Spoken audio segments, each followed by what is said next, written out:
I gotta say, I try to do my best to make sure that when I'm reviewing a plugin that I'm as neutral as possible. The reason why is I wanna make sure that the information I'm giving to you guys is going to work regardless of what type of genre of music or application you're using it for. However, I do have to say that this specific plugin that we're looking at today is awesome when it comes to metal. So if you're looking for a really badass amp sim, I might have the one just for you. Now, before we get started, like we always do, let's roll that intro.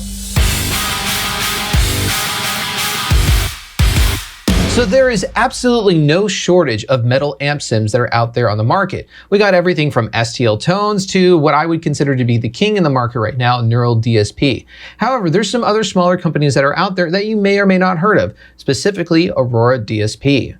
Now, Aurora DSP came out with several different types of plugins, but the one that we're going to be looking at today is going to be the Rhino.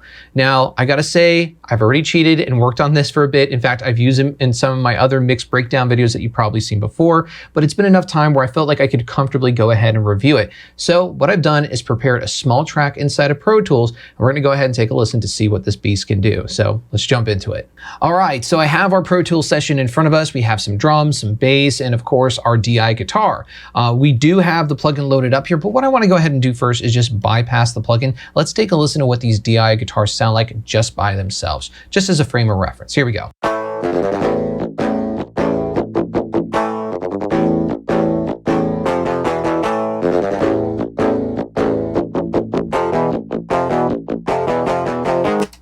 Awesome, and that was a simple riff that I created using the Odin DI sample plugin. If you haven't heard of it before, it's an excellent guitar DI sample plugin. I highly recommend you check it out. But what I wanna do next is go ahead, unbypass this. Let's go ahead, we'll make sure we got the factory default settings on. Let's take a listen to what it sounds like.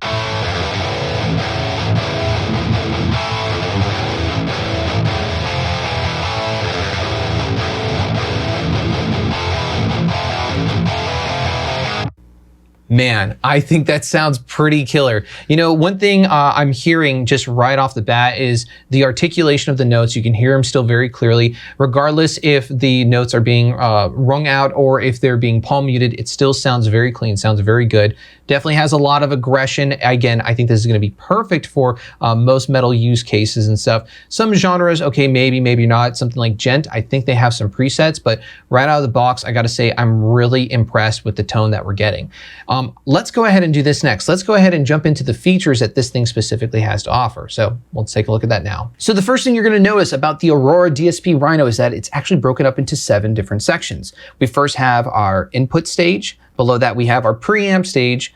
Next to this top middle section is going to be the EQ. Below the EQ, we have 2 sections. We have our mod effects and our time effects. Then to the right-hand side at the top, we do have this power impulse response stage. That's where obviously we can go ahead and select what type of speaker we want to be using. And then just below this, we have our output section. But something you may also notice that there's these little tiny arrows in each one of these sections.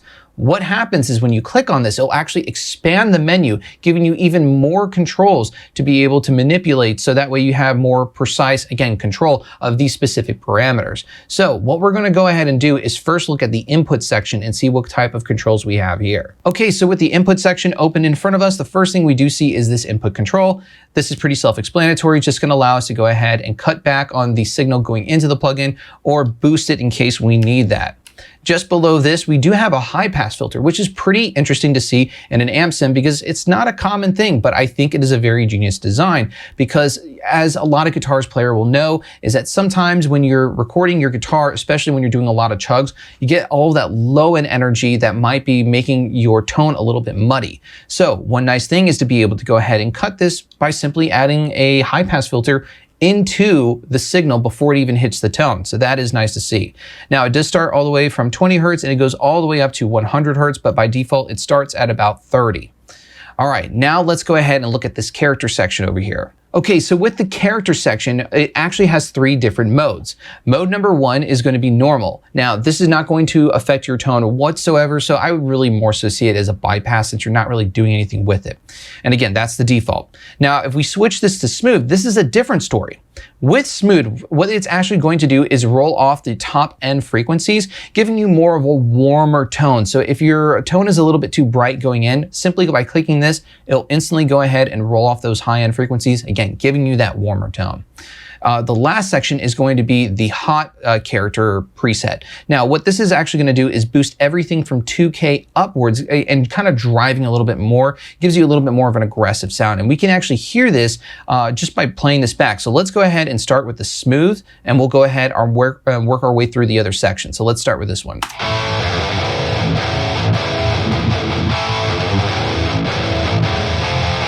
Normal.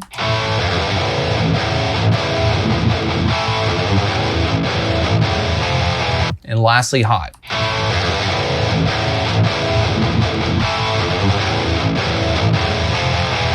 Now, for me, normal and smooth sound very similar. I could slightly hear it, but obviously what was most noticeable was when you engage the hot mode. So when you engage that, you can definitely hear more of that drive that's happening on, again, the upper frequencies there. So that is nice to see.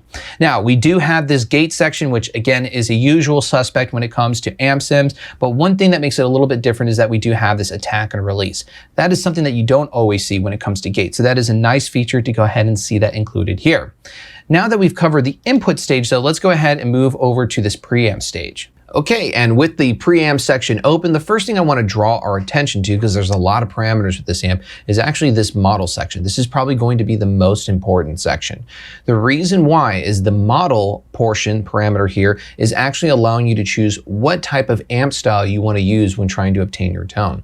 So if we see here all the way on the left, when we click this, it changes to this red color, which is a little bit of a different type of amp vibe. So as we move from left to right on these different models, you're going to hear that the sound of your amp gets more and more distorted. So we have this yellow one that has more of a crunch, and then the blue one, which is the default, has a little bit more of like a mess of boogie tone, if I had to, put a name on it. And then lastly, we have this purple one that again has the most distortion. Let's go ahead and go back to the blue because that's my personal favorite. And the first thing you're going to see here just underneath this is going to be this drive parameter. What this is acting like is going to be like the gain stage on an amp where you go ahead and drive it more and gives it more distortion. We also do have this toggle feature called headroom, which my understanding of it works more of like giving the DI signal or the tone to sound more dynamic. A lot of the times when you drive a sound, it can sound very crushed and doesn't have a lot of, again, dynamics to the sound. So this will kind of cure that problem.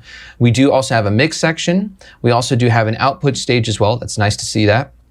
We also do have a high pass and low pass filter, which is very neat to see, again, before it even goes into the speaker. And then we have our usual suspects again, which is going to be low, mids, and highs, what you would see in any type of amp.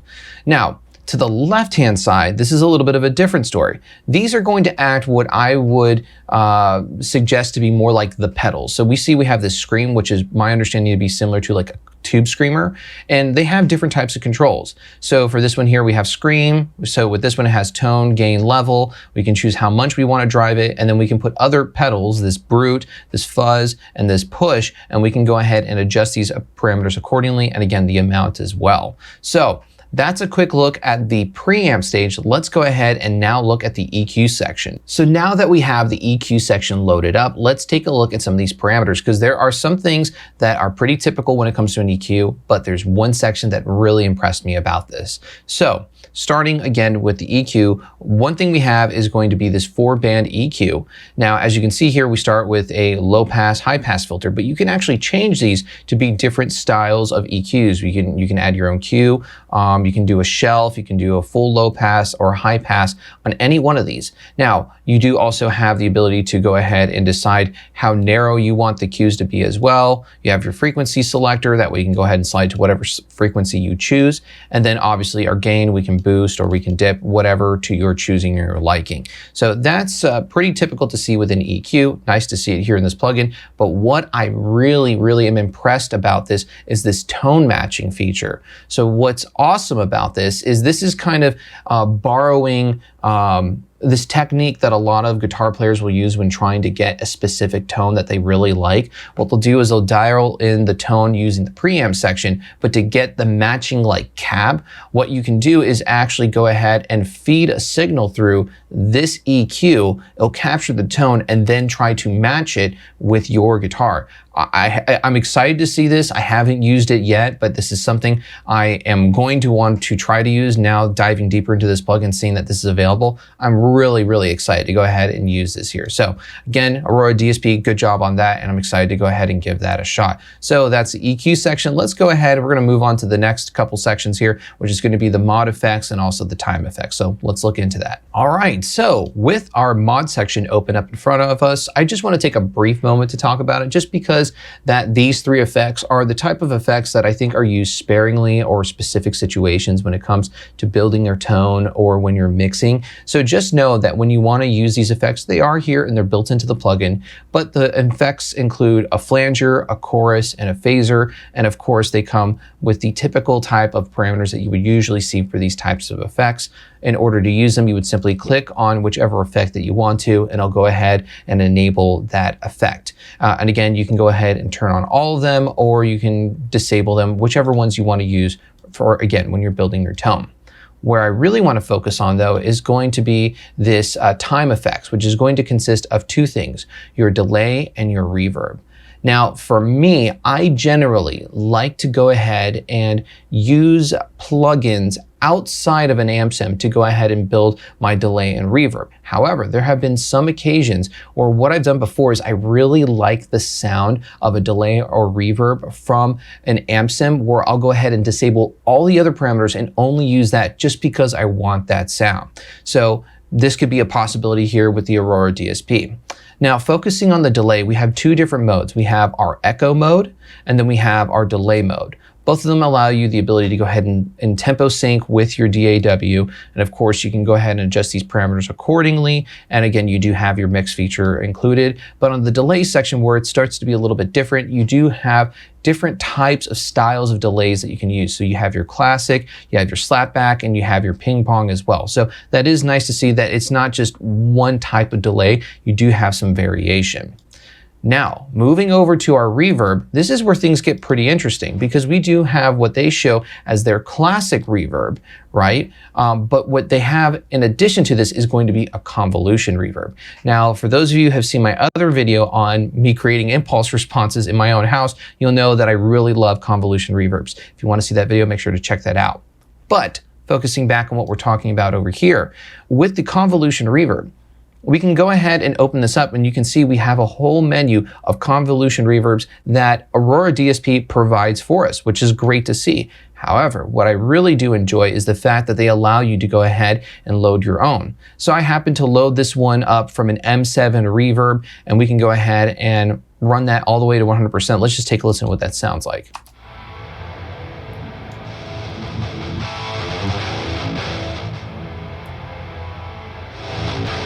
And great, it's awesome to see that a convolution reverb is built in. That is, again, something that you do not see every day when it comes to an amp sim. So Aurora DSP, another point for you. Great job on that.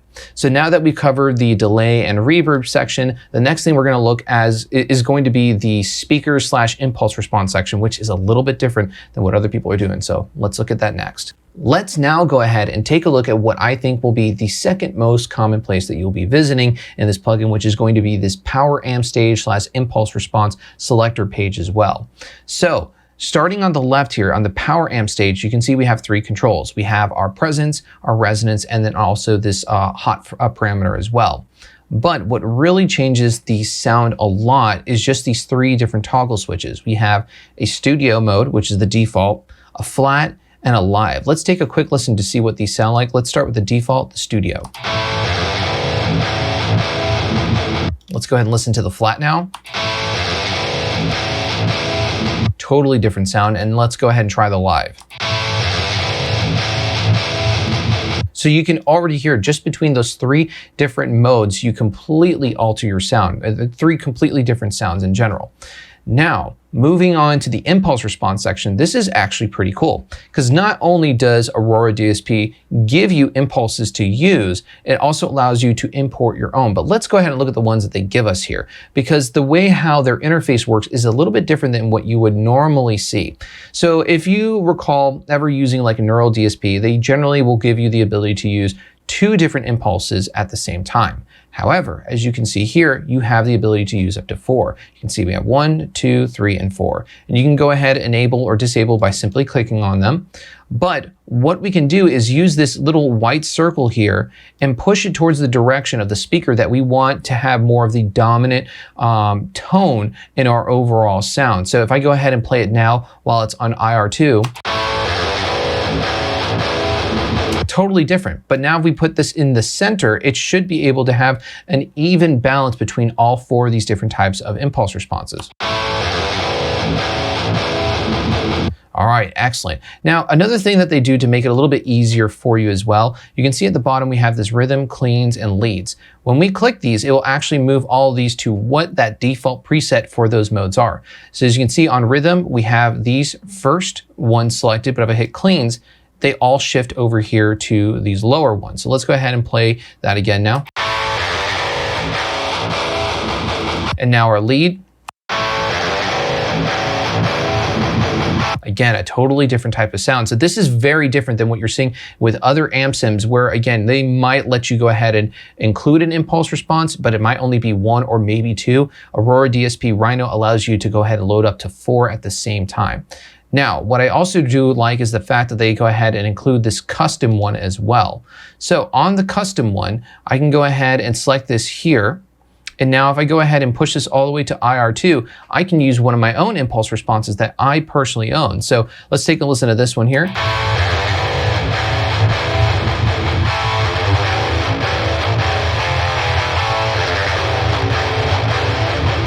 And that's not a bad sound, being able to blend it with the other types of impulse responses. And of course, we can go ahead and change these to use different types of impulses across different types of selectors here as well. So again, a really cool feature. Aurora DSP, hats off to you. Great job with that. But now with the power amp and the impulse section done, the last thing to look at is going to be probably one of the easiest sections, which is going to be our power stage. So let's take a brief look at that. We now made it to the final stage of the Aurora DSP Rhino. Now, this might seem pretty simplistic, but there is one feature about this section that I really do like, and that's going to be this tight section. What this does, this essentially acts as a compressor, but only for the low end of your guitar tone, so that way it's overall more dynamic and even across the entire guitar tone sound. So to go ahead and demonstrate this, what I'm going to do is disable it. Let's go ahead and take a quick listen to this.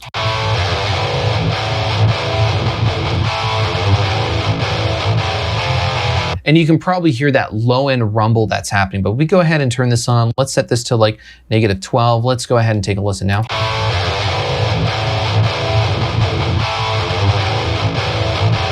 You can actually hear that that rumble is a little bit more controlled. There's not so much of a burst that's happening in between. We can go ahead and be more dramatic about this. And let's do like, I don't know, let's do -24 and let's take a listen.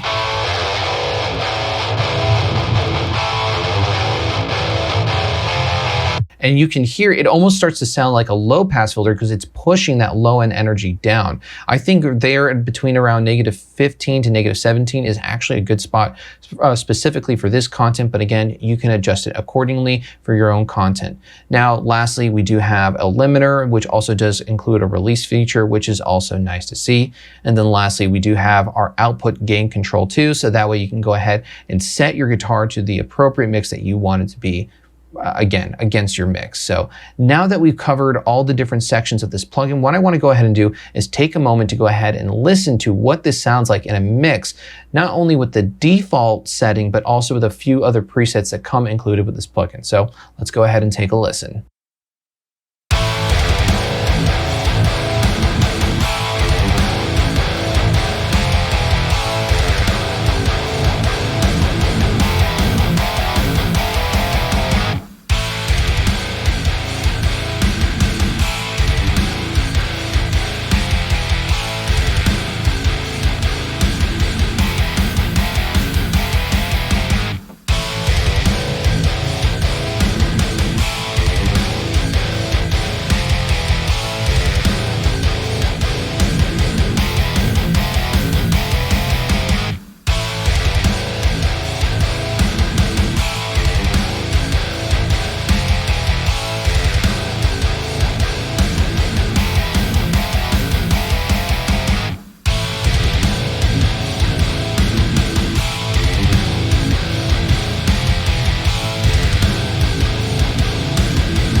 All right, so in conclusion, the Aurora DSP Rhino, what do I think of it? Well, I think it's pretty awesome, and I think you'll enjoy it too. Now, will I go as far as to say that is the best amp sim ever and the only one that I will ever use? No, I won't. I think the stuff that Neural DSP and STL Tones is making is still some really great stuff that I use on a daily basis on other mixes. However, where I feel Aurora DSP shines is not only, again, what we just heard with the presets, but also those different types of parameters that you just are not seeing with those other companies. Things like the convolution reverb, the EQ matching, the tight feature, the fact that you can load 4 impulses into a cab section at once. That is excellent to see. And I think that they have made a name for themselves by having these features included, and I hope those other companies take notice as well. So again, this has been my review of the Aurora DSP, but now that you've heard me talk about it and you had a chance to listen to it, I want to know what you think about it. Go ahead in the comment sections down below, let me know what you thought about the Aurora DSP, or let me know what presets out of the ones that I played back for you guys, which one that you guys enjoyed. And in the meantime, if you're looking for more content, maybe consider watching some of these other videos that I have, including my recent review of the Grace Design M501, and also what I think is one of the best studio desks that you can buy for under $600. So with that being said, thank you so much for watching this. I'll see you in the next video. Don't forget to subscribe, and as always, happy mixing.